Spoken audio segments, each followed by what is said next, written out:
Amos Hochstein was last in Beirut in June, when the conflict between Hezbollah and Israel reached its most intense level since October.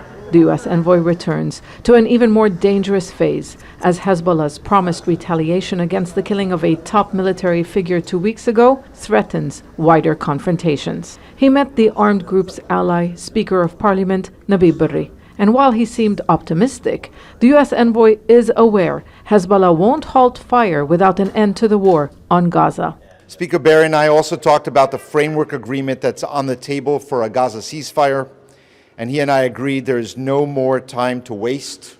The deal would also help enable a diplomatic resolution here in Lebanon, and that would prevent an outbreak of a wider war.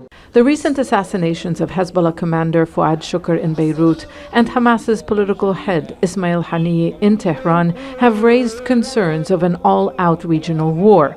Western leaders have called on Iran and its allies to refrain from attacks on Israel as they renew efforts for a ceasefire deal in Gaza. And while Iran has said its priority is to end Israel's war on the Strip, a deal looks increasingly unlikely.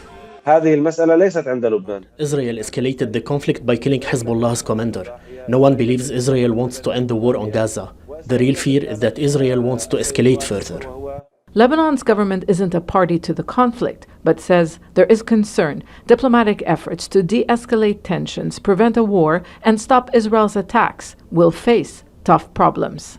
It's a difficult balancing act. If Iran and Hezbollah don't act and deter Israel, Lebanon and Iran could become a battlefield like Syria, where Israel targets Iranian-linked assets with near impunity. But some analysts in Israel say a strong response by Iran and the armed group could give Prime Minister Benjamin Netanyahu an excuse to start a wider war. Hezbollah, while focused on maintaining deterrence and supporting the Palestinian cause, is not seeking an all-out war. Instead, it aims to find a specific target that would match the significance of the assassinated commander in Beirut. The U.S. envoy says there is an urgent need to end the hostilities. I hope so, I believe so, was what Hochstein said when asked whether a wider war can be avoided. But Hezbollah has long accused Western envoys of not offering solutions and trying to ensure Israel's security by delivering threats to Lebanon. Zeina, Khodr, Jazeera, Beirut. Make sure to subscribe to our channel to get the latest news from Al Jazeera.